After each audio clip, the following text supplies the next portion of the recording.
This happened back in 2022. Every year, me and a bunch of my friends head down to Sea Isle City in New Jersey.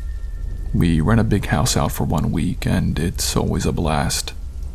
There were 8 of us down that year. We were all down at the beach one day, and it was a hot one. We were on our towels, listening to music, drinking, and playing cornhole. To the left of us was this girl sitting all alone. It might have been the beers that I was drinking, but she was the most drop-dead gorgeous girl that I've ever seen. Like, I was actually at a loss for words.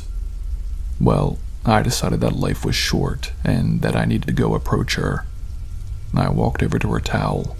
I excused myself for interrupting and asked for her name. Her name was Emily. We chatted for about 5 minutes when I finally asked her for her number. I literally felt like I hit the jackpot. All my friends high-fived me when I got back to our spot. Later that same night, we were all back at the beach house and drinking.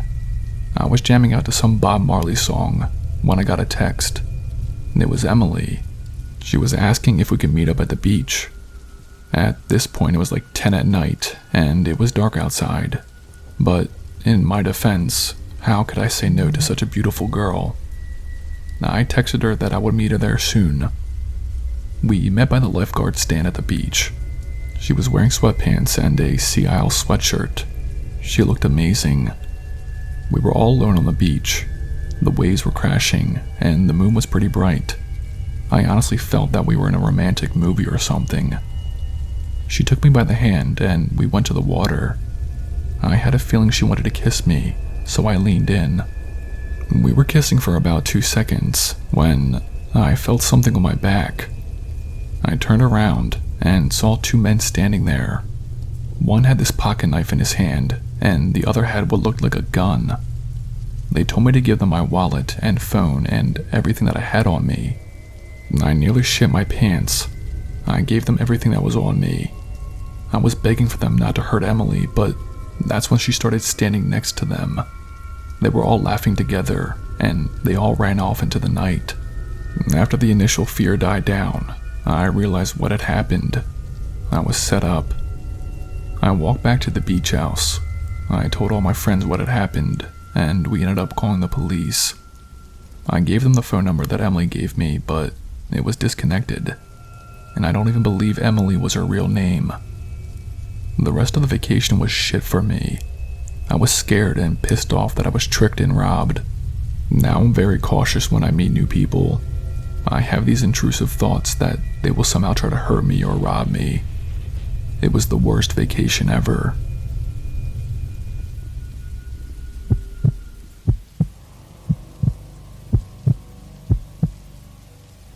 Last year, my dad and I took a weekend trip down to this small beach in Florida.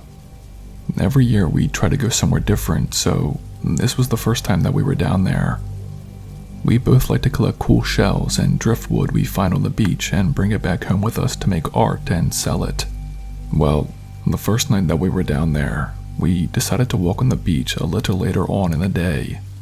It was close to 7 p.m. The sun wasn't setting just yet, but it was getting darker outside. The beach that we were on was pretty deserted, and honestly, we preferred that.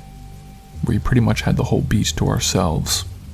We had already collected a bunch of neat-looking shells and other beach findings when we noticed this guy digging a hole in the sand. And I don't mean a tiny one. It was deep.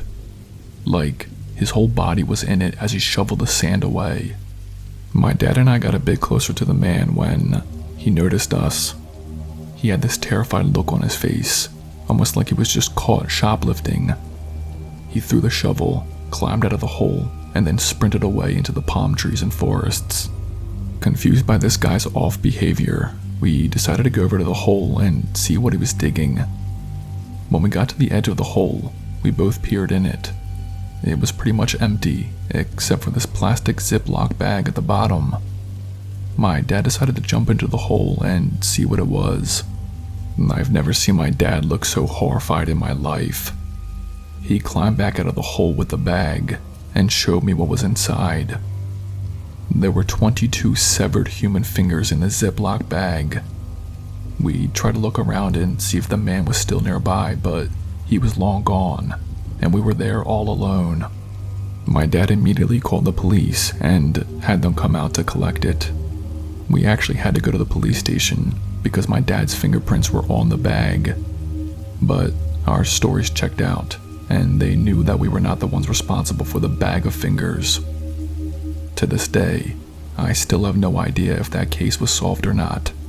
That guy who was digging the hole was obviously trying to hide them. Now that I'm a bit older, I realized how dangerous it was to be near that man, let alone go to the hole and inspect what he was digging. As messed up as it was, my dad and I still ended up having a good time down there in Florida. I just hope that one day they find that guy and catch him. We don't walk on the beach when it starts to get dark anymore.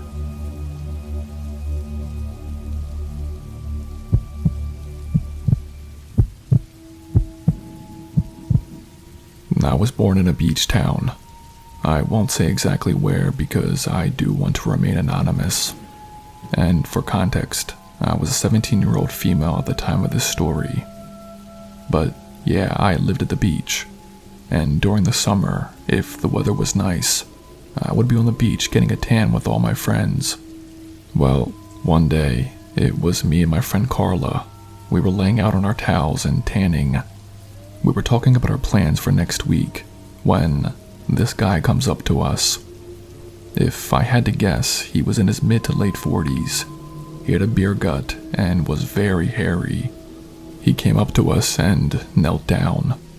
He pulled this seashell-like necklace out of his pocket and asked if it belonged to me. A little weirded out by this guy, I shook my head no and tried to go back to talking to Carla. But the guy didn't take the hint. He said that's a shame because it would look so beautiful on me if it was mine. Again, I tried to politely tell him no, that it wasn't mine. But he seemed to be happier the more uncomfortable I looked.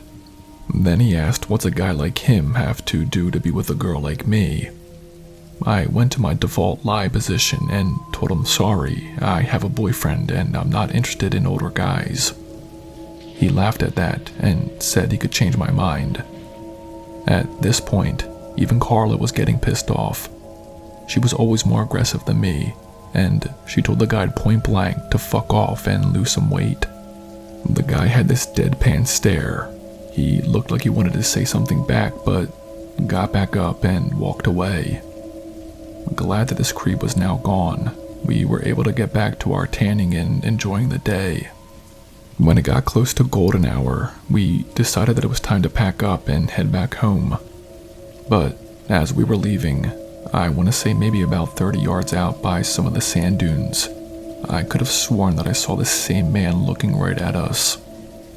A little worried that he might be stalking us, we quickly made our way back off the beach and walked back to our houses. I wish the story ended there. Later that same night, I was in my living room watching some Netflix show with my parents. It was probably around 9:30 when there was a knock at our door. I told my parents I would go and get it and got off the couch to see who it was. I looked out the peephole and nobody was there. I opened the front door to see if anybody was maybe standing out of view or pranking the house. When I opened the door, there was something on our welcome mat. I bent down to pick it up and realized that it was the same seashell necklace that weird creepy dude tried to give me on the beach. I started to freak out. I shut the door and brought the necklace into the living room to show my parents. I explained everything that happened earlier that day on the beach. My dad went into the closet and grabbed a hammer. He went outside to look around for the man, but he came back saying that he couldn't find anybody. I was so disturbed that this guy now knew where I lived. My dad's friend worked for the police in our town, and he was actually able to have a cop car stay out in front of our house for the next couple of nights. I think that might have actually worked because ever since this happened, I haven't seen that man again. It's just downright disturbing the lengths that people will go when they get denied. And to that creep out there, I hope we never cross paths again.